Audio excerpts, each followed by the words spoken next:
Alright, so the creek jump is no joke. You don't want to mess around there. Same thing with this hill climb. It's pretty steep. There goes DeLong, followed by Stu, and wait for that. Woo! He knows how to make it go, that's for sure.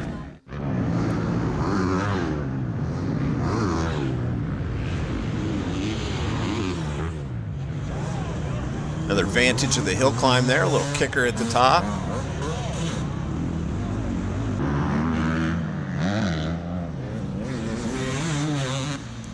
Alright, after this race is over, we got an injury update. Let's go ahead and break it on down. Thad out, surgery. Ben out, surgery. Trevor out, surgery. Okay, yeah, that sucks. This is Caleb's last year. We wanted to see some good racing action, right? So the other guys are going to have to step it up. I'm thinking Stu, Ricky Russell, Jordan Ashburn's going to have to put pressure on Caleb. I mean, don't get me wrong. I still want to see Caleb win the championship. I just don't want it to be easy for him. So I haven't been on my bike in 3 months. Hey, what's up, Troy? So I decided to come on out and do a GNCC race. I mean, why not, right? So much excitement at these races. A lot of fun. Michael Adkins, Donald DeGarmo, less than 10 to go as well for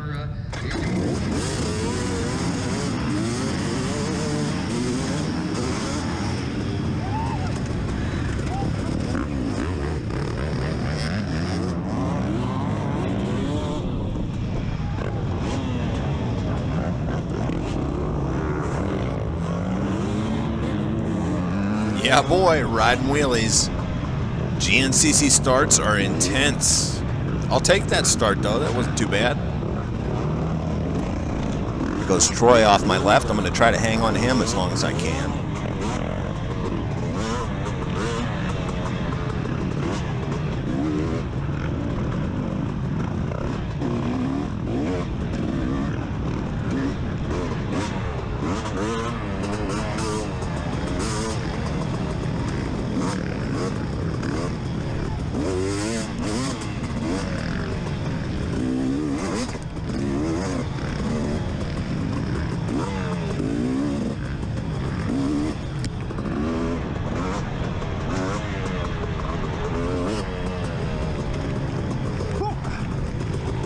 Settle down.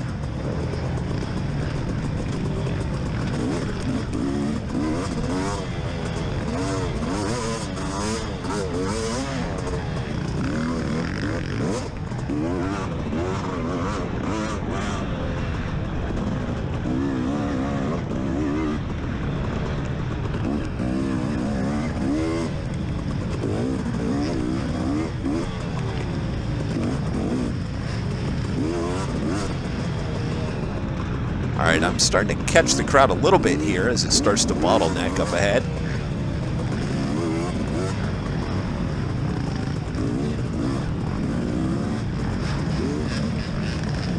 And I think Troy stalled his bike out there. But hey, I'll take it. Anytime I get to pass him, I'm celebrating in my head. Even if it's only for, a minute or less. Usually less.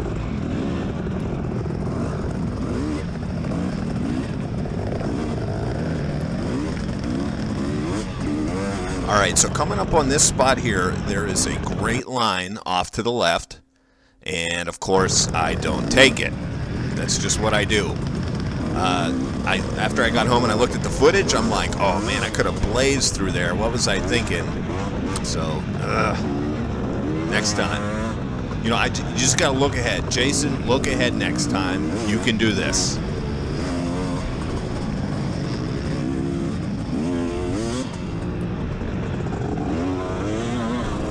Alright, look at this track. I mean, this is perfect. These early, spring races can be, they could be one way or another. Sometimes they're super wet because it's been raining a lot and you're racing mudders. But not today. I mean, today the temperature is great. The track is still moist. There's no dust flying. I mean, these are ideal racing conditions. I love it.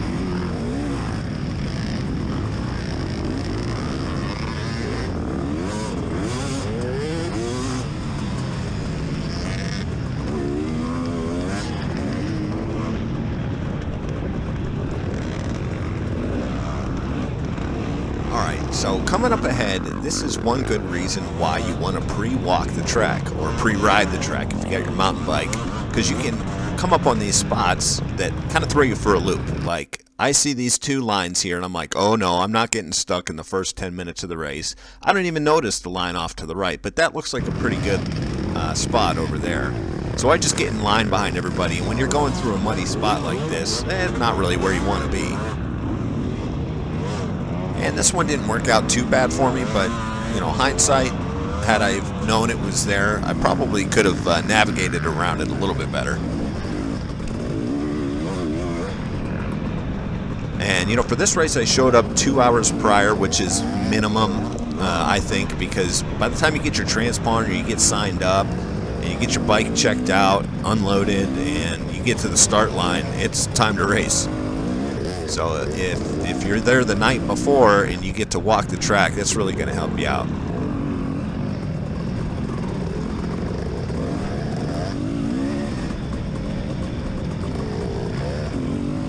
And here's another spot. I should have stayed left in the main trail.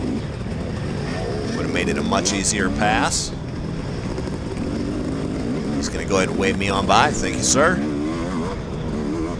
You know what it is? It's just that easy passes are just too easy for me. Like, I like a challenge, and I like to make things awkward and hard for everybody. So that's why I pass like that. It's just to make everybody uncomfortable, because that's what I do.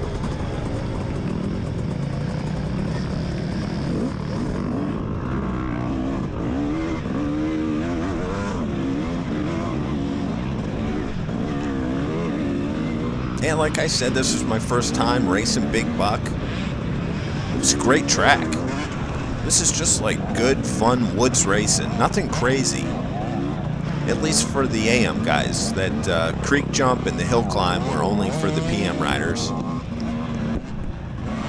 So I had a lot of fun with it. I kind of like not having to deal with the drama of some super challenging stuff. I know some people are into that. A lot of people are into that.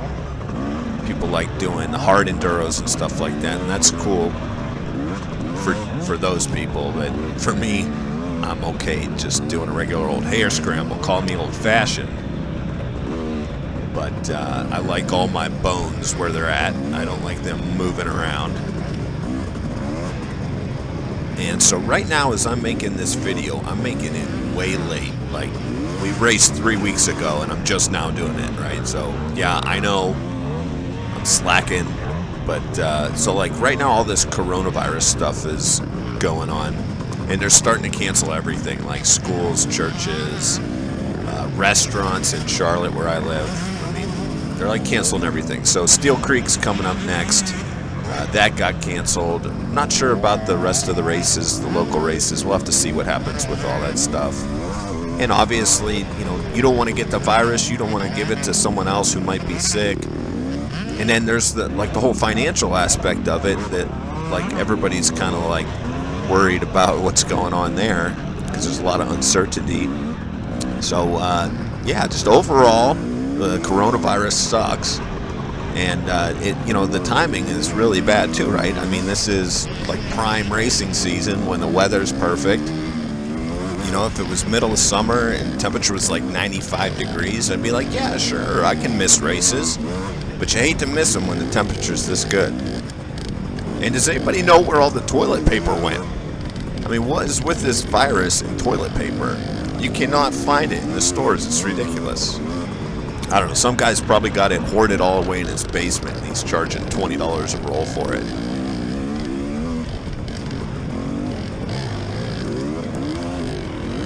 Oh, I get stuffed by a tree there. I was looking for the pass.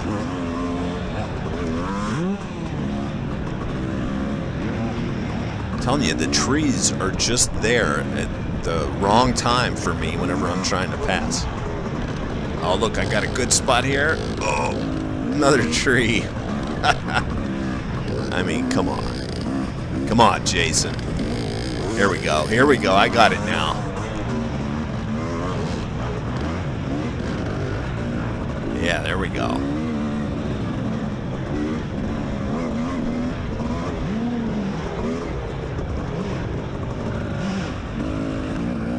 That was a kind of interesting line I took there.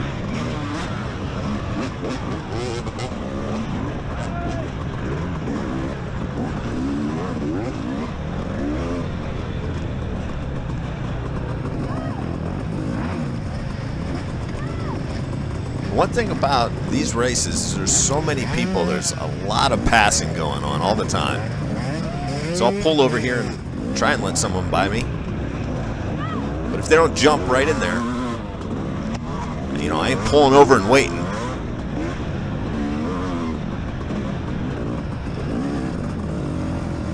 Now here I see a spot, so I'll take the outside and let the other guy take the pass.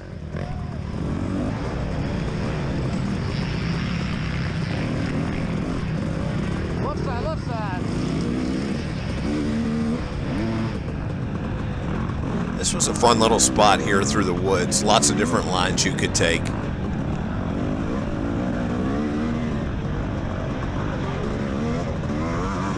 And you know, as far as me passing other people, like if they're a lot slower than me, I'll say something, or I'll yell, I'll rev, I'll let them know that I'm behind them. But if they're close to my speed, I'm just having fun racing with them and trying to make clean passes. So that's where I'm at. I know a lot of people are more intense about it, and anytime they come up on you, they're like rev bombing the heck out of you, and that's fine too. As long as someone lets me know they're behind me when they're gonna pass, that's all I care about. Like I don't want to get blindsided. I don't want to be hit by anybody. That's what I care about. And you know, if you're trying to get, you know, top 3 in your class or whatever, I can see why you'd be more intense about it. And especially for GNCC races, and I haven't raced in 3 months, I'm just here to have fun and hopefully get in some good racing with some guys, some good back and forths. So that's where I'm coming from, and I understand everyone's in a, you know, different place with where they're racing. So I just try to keep an open mind and ride and let ride. You know, and sometimes you're going to have the guys that are just simply annoying, and that's part of racing too, you know, like there's only one line, there's no other way to go, and you just got to keep moving forward, and they're rev bombing you, and you're like, I know, but what do you want me to do? Or on the flip side, there might be like plenty of lines to go around you, and they're just sitting right behind you rev bombing, and you're like, yeah, just pick any of these other ones, and you'll be okay. You know, you don't typically see that those problems happen with A or B riders. Those guys always find a way around you. But that's just part of racing. You gotta have thick skin.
And I don't know what happens here, but I hit something wrong.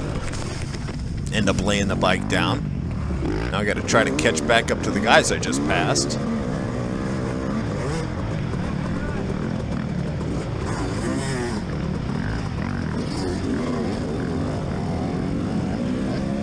I slowed down for that guy. I think that's why he waved to me to say thanks.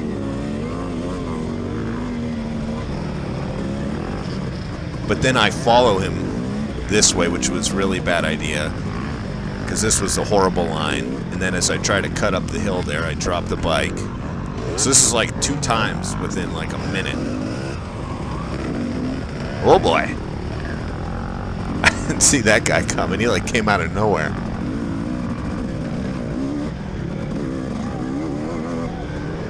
So I'm just going to try to follow this guy for a while.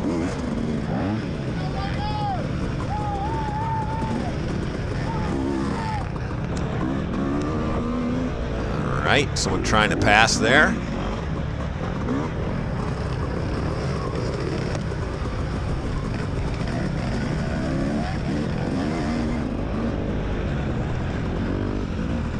There we go.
After all those guys passed, get right back on the guy in the blue, so that was kind of fun.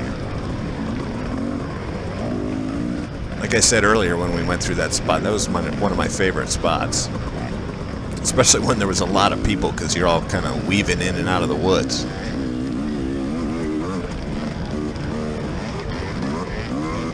Now he makes a pass around this guy, and I have a little bit of trouble getting around this guy, so I kind of lose that guy in the blue for a little while.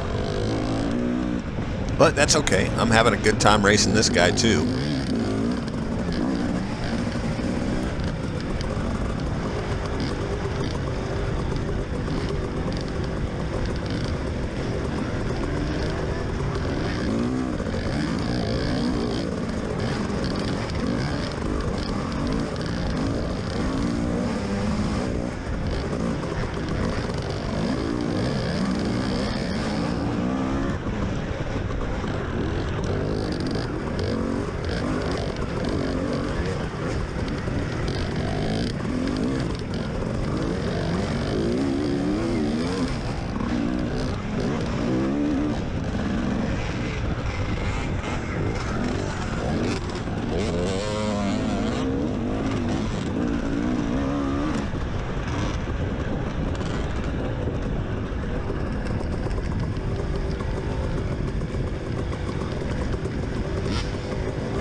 Alright, in a second there's going to be a guy off to the left who's wearing white. There he goes. Check this dude out, man. He does not need a trail at all. Like, he is so comfortable on his bike. He just blazes his own routes wherever he wants. It's awesome. I'm like riding behind this guy like, no way. I wish I was that comfortable on a bike. And here I finally passed this guy. Now I got to try to find the guy in the blue again. Try to catch back up to him.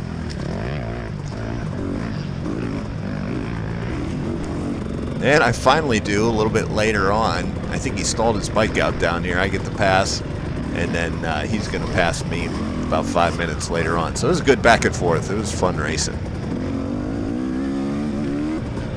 This is the one spot where there was a big mud pit. This guy's directing me down this way, and I just don't believe him. I'm like, that looks horrible. I'm not going to do it. He just wants to see my bike get stuck. But it turns out he was right. I should have went that way. He was an honest person, and my bad. You just never know when you're at a race. Sometimes you take advice, and it turns out to be the worst advice you ever took. So, hey guys, thanks for watching. Hope you liked the video. We'll see you next time.